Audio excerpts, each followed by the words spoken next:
And we're back with another episode of Bikers, Bikes and Bards.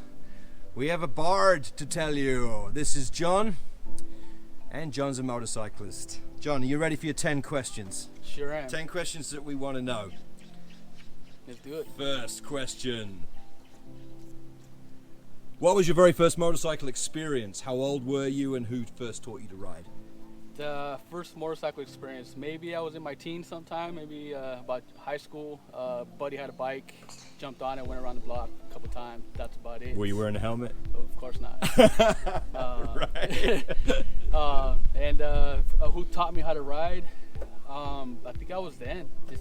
Just kind of picked it up. I mean, I've always driven stick shift, so once I got on the bike, it just seemed kind of easy. Right. But I guess when I really learned once when I finally took an MSF course, that was a couple months ago.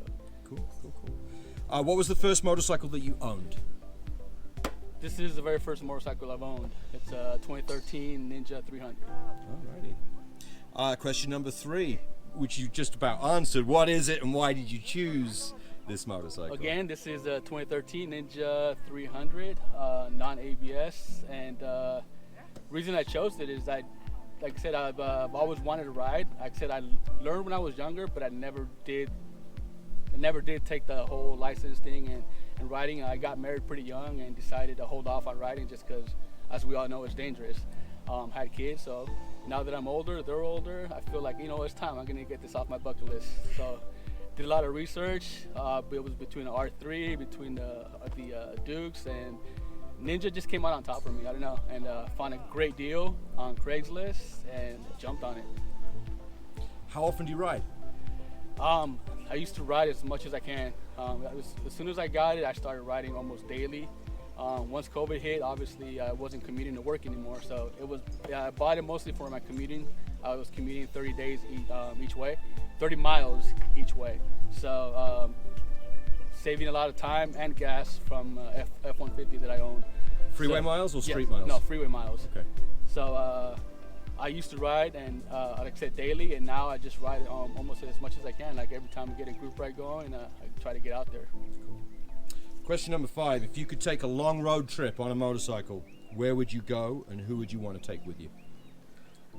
Long road trip on a motorcycle. Like I said, I've only probably been riding about 18 months now. Just watching a lot of YouTube videos and stuff. I really don't know where, but right now, the one place that I don't know, I'd obviously have to fly there, but I think the one trip the one road that I like to do is the Isleman of the TT Isleman.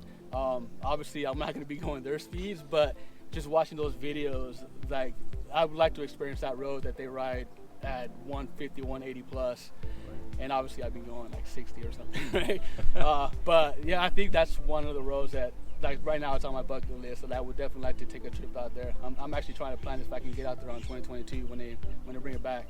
See if I can take a vacation. It is a there. phenomenal road track. Yeah, so I think that's one. And who would I want to take? Right now, I mean, honestly, I don't know who I'd want to ride with. I think obviously right now I would say my son. He's 19. He's about to turn 20, and he's taking an interest in bikes. I'm hopefully going to teach him the right way. A father-son road trip. Exactly. Awesome. So I think right now that'd be great. Question number 6. If you could only own one motorcycle for the rest of your life, based on all the bikes you would want to own, what would it be? The one bike. The one bike for the rest of my life.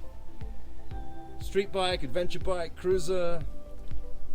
As much as street bikes are way fun, I think I'd probably end up with a cruiser, just because they're just more comfortable for longer trips. I could probably, ride with, take my wife for a ride with me. And the one that I'm liking right now, I've seen an Indian Scout. It looks really nice. But somewhere along those lines, I think I'd end up with some type of cruiser and just kind of enjoy the rides. Do you have a favorite motorcycle YouTuber or YouTube motorcycle channel that you follow? There's quite a few. Like I said, I've done a lot of research. I've done a lot of for beginner bikes, for beginner. I would like to say probably Dan the Fireman. I've kind of watched a lot of his videos on how to be safe on the road and how to what to look out for and whatnot. But there's a lot of great YouTubers out there that I've learned from, or taken advice from. But I think he's probably the main channel. Cool. All right, so last question. What is the best piece of advice you could give a new rider or someone considering becoming a motorcyclist? Best piece of advice is be very cautious. Like take all the courses you can. Watch a lot of safety videos and just be smart. I mean, be safe out there because, like you said, riding is 36 times more dangerous than anything.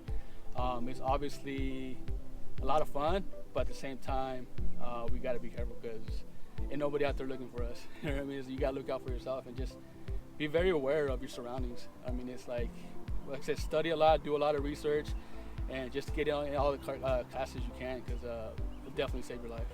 Cool. All right, John, thank you so much for being on the channel. Thank you for answering the questions. Ride safely, come home alive to your family, man. Oh, for sure. Thank you. Appreciate it.